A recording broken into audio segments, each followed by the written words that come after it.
નમસ્કાર મિત્રો, મારી યુટ્યુબ ચેનલ સંજય પટેલમાં આપનું હાર્દિક સ્વાગત છે। બાળ મિત્રો, આજે આપણે ધોરણ 5 વિષય છે ગણિત, તેનું પ્રકરણ 10। પ્રકરણનું નામ છે 10મો અને 100મો ભાગ। તેની સ્વાધ્યાયન પોથી જે આ વર્ષે નવી આવેલી છે તેનું સંપૂર્ણ સોલ્યુશન આજે આપણે આ વિડીયોની અંદર જોવાના છીએ। પરંતુ તે પહેલાં જે મિત્રો અમારી ચેનલમાં નવા છે, જેમણે હજુ સુધી અમારી ચેનલને સબસ્ક્રાઇબ નથી કરી, તે અમારી ચેનલને જરૂર સબસ્ક્રાઇબ કરે, વિડીયો લાઇક કરે, શેર કરે અને બેલ નોટિફિકેશન આઇકોન ઓન કરે, જેથી અમારા દરેક નવા વિડીયોની નોટિફિકેશન તમારા મોબાઈલની સ્ક્રીન પર મળી શકે।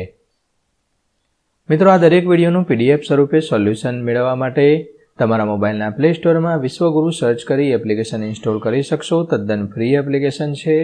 કોઈપણ પ્રકારનો ચાર્જ તમારે એપ્લિકેશન વાપરવાનો આપવાનો નથી।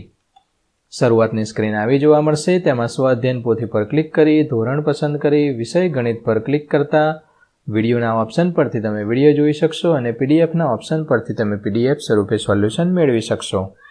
ખૂબ જ સારી એપ છે, એકવાર જરૂર ડાઉનલોડ કરીને જોજો। ચાલો સોલ્યુશન શરૂ કરીએ। તેમાં સૌપ્રથમ એકમના મુખ્ય મુદ્દાની સમજ અહીંયા આપેલી છે। આ તમારે સમજી લેવાના છે, જાણી લેવાના છે। યોગ્ય વિકલ્પ પસંદ કરીને જવાબ આપવાનો છે, જેમાં પહેલું 1 મીટરના 100મા ભાગને શું કહેવાય? તો તેને સેન્ટીમીટર કહેવાય। બીજું છે તેમાં જવાબ આવશે ઓપ્શન બી 40 પૈસા, ત્રીજાની અંદર ઓપ્શન સી 50 પૈસા, ચોથાની અંદર ઓપ્શન ડી 0.05 અને પાંચમાની અંદર ઓપ્શન ડી 8/10। છઠ્ઠામાં ઓપ્શન સી જવાબ આવશે, સાતમાની અંદર ઓપ્શન બી 1.5 અને આઠમામાં ઓપ્શન સી 0.09। નવમાની અંદર ઓપ્શન બી 6.75, દસમામાં ઓપ્શન સી 0.05। વિધાન સાચા કે ખોટા તે જણાવો। તો પહેલું તો એ ખરું છે, બીજું ખોટું, ત્રીજું ખરું છે, ચોથું પણ ખરું છે, પાંચમું ખરું છે, છઠ્ઠું ખરું છે, સાતમું પણ ખરું છે, આઠમું પણ ખરું છે, નવમું ખોટું છે અને 10મું ખરું છે। તો આ પ્રમાણે તમે ખરા ખોટા જોઈ શકશો। મિત્રો, આ ગણિત એક એવો વિષય છે જે તમારે જાતે ગણવાનો પ્રયત્ન કરવાનો છે। આ ફક્ત સોલ્યુશન માટે જ વિડીયો આપવામાં આવી રહ્યો છે। ના સમજાય તો જ તમારે અમારા વિડીયોનો સહારો લેવાનો છે। પ્રશ્ન 3 જોડકા જોડવાના છે। એની સામે બી આપેલું છે તો 835 મીટર, તેમાં ઓપ્શન સી આવશે। 75 પૈસા ઓપ્શન ઈ, 1/4 એટલે 1/4 રૂપિયા, તો તેમાં ઓપ્શન બી 25 પૈસા। 0.39 મીટર ઓપ્શન એ 39 સેમી થાય। 7/100 રૂપિયા એટલે 0.07 રૂપિયા। સ્ટેશનરીની એક દુકાન છે, તેમાં નીચેના ભાવ આપેલા છે। આ સ્કૂલ બેગ લેવા જાઓ તો 225.50 રૂપિયા, કંપાસ બોક્સના 40 રૂપિયા, નોટબુકના 15.75 રૂપિયા, બોલ પેનના 8.25 રૂપિયા, પેન્સિલના 3.5 રૂપિયા, રબરના 2.5 રૂપિયા એટલે કે 2 રૂપિયા ને 50 પૈસા છે। હવે 3 બોલ પેનની કિંમત કેટલી થાય? એક બોલ પેનની કિંમત 8.25 રૂપિયા, તો 3 બોલ પેનની કેટલી? તો 8.25 ગુણ્યા 3 કરો તો 24.75 થશે। મોહન 15 રૂપિયામાં કેટલી પેન્સિલ ખરીદી શકે?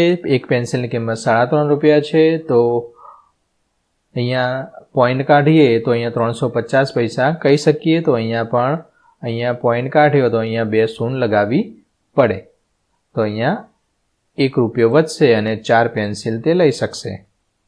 ત્રીજું છે તેનો જવાબ આપણને જોસેફ પાસે 33 રૂપિયા બાકી રહેશે, કારણ કે આ 3 વસ્તુ લે છે એ કુલ 3 આટલા રૂપિયાની થાય છે। એની પાસે 300 રૂપિયા હતા તો 33 રૂપિયા તેને વધે। સાજિદ છે એક રબર લે છે, પેન્સિલ, નોટબુક અને બોલપેન ખરીદે છે, તો કુલ કેટલા રૂપિયા થાય? કુલ 30 રૂપિયા થશે। 1 રૂપિયાના 2 સિક્કા તો 2 રૂપિયા થાય। 2 રૂપિયાનો 1 સિક્કો તો 1 રૂપિયો, 5 રૂપિયાનો 1 સિક્કો 5 રૂપિયા, કુલ 9 રૂપિયા થયા। રબરના 2.5 રૂપિયા, પેન્સિલના 3.5 રૂપિયા, કુલ 6 રૂપિયા થયા। 9માંથી 6 રૂપિયા બાદ કરો તો 3 રૂપિયા એની પાસે વધે। છઠ્ઠું, નોટબુકનીમાં કેટલી બોલપેન અને કેટલા રબર ખરીદી શકાય? તો અહીંયા બોલપેનની કિંમત, અહીંયા 2 રબર આપેલા છે તો 13.25 થશે। તો નોટબુકની કિંમત 15.75 છે. એમાંથી આ બાદ કરો તો 2.50 વધશે. પ્રશ્ન 5. નીચે આપેલા કોષ્ટકમાં વિવિધ દેશોના ચલણી નાણાંનું મૂલ્ય અને ભારતીય નાણાંનું મૂલ્ય બદલાવીએ ત્યારે મળતું મૂલ્ય આપેલ છે, જેના આધારે નીચે આપેલા દાખલા ગણવાના છે.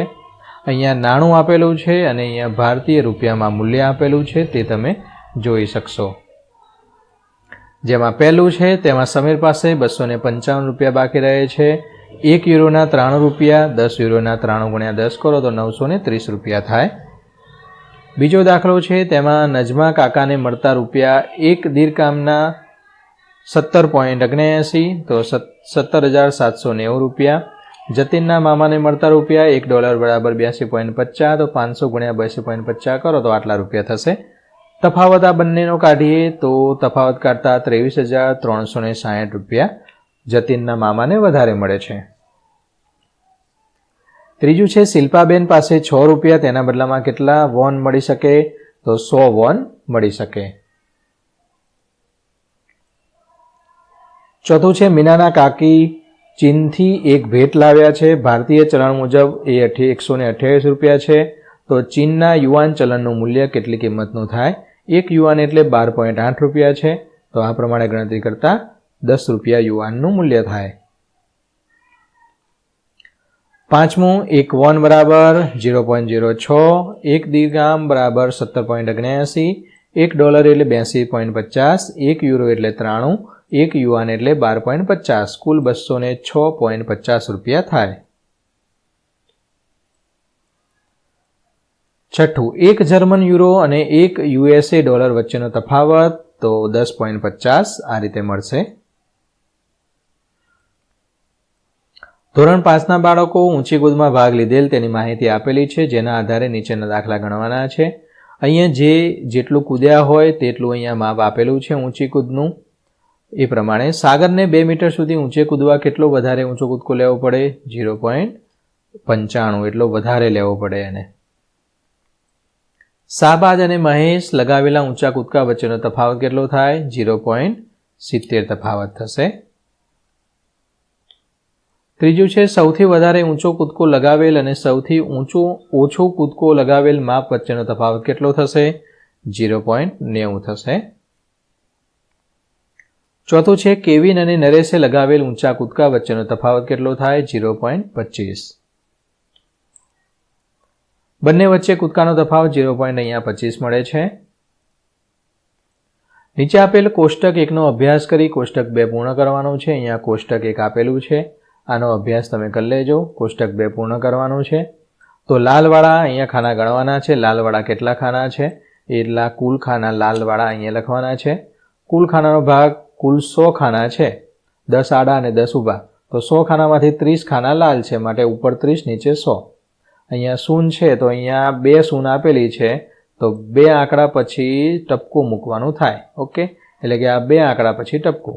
અહીંયા નીચે 100 છે તો આ 2 આંકડા પછી અહીંયા ટપકું કરીને આગળ શૂન્ય. અહીંયા 100 છે તો 2 આંકડા પછી ટપકું, અહીંયા આગળ શૂન્ય લખી દેવાની. આ રીતે તમે બધા છે તે લખી શકશો.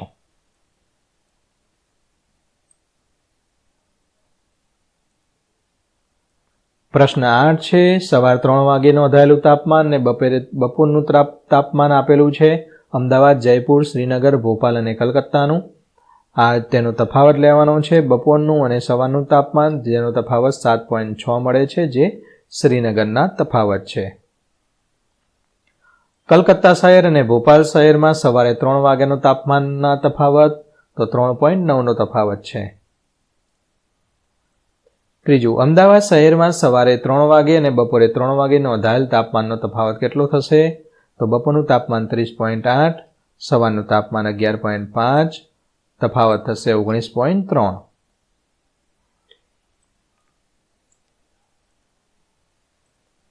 ચોથું, સવારે 3 વાગે નોંધાયેલ સૌથી વધારે તાપમાન અને સૌથી ઓછા તાપમાન વચ્ચેનો તફાવત કેટલો થાય? આ પ્રમાણે ગણતરી કરતા 20.6 થાય. પાંચમું છે બપોર 3 વાગ્યાનું સૌથી વધારે તાપમાન 36.9, સૌથી ઓછું 10.7, તફાવત બને છે 26.2. પ્રવૃત્તિ આપેલી છે તેની લંબાઈ સેમીમાં અને મીમીમાં લખવાની છે. લંબાઈ સેમીમાં લખવાની છે. તો આ પ્રમાણે તમે લખી શકશો. કશું જ નથી. અહીંયા શું છે 4 સેમી અને 5 મીમી લખેલા છે. અહીંયા 4.5 સેમી લખી દીધેલા છે. અહીંયા 14 લઈ લેવાના, 14 લખી દેવાના, 8 અહીંયા લખી દેવાના, 14.8 સેમી. તે જ રીતે અહીંયા 17 ના 17, 5 ના 5. આ રીતે પણ લખી શકાય અને આ રીતે પણ લખી શકાય, પરંતુ ટૂંકમાં આ રીતે લખવાય. તો મિત્રો, આશા રાખું કે આ વિડીયો છે તેનું સોલ્યુશન તમને સરળતાથી સમજાઈ ગયું હશે. દરેક વિડીયોનું PDF સ્વરૂપે સોલ્યુશન મેળવવા વિશ્વગુરુ એપ ઇન્સ્ટોલ કરો. તદ્દન ફ્રી છે. કોઈપણ પ્રકારનો ચાર્જ તમારે એપ્લિકેશન વાપરવાનો આપવાનો નથી. ફરી મળીશું આગળના વિડીયોમાં. ત્યાં સુધી આવજો.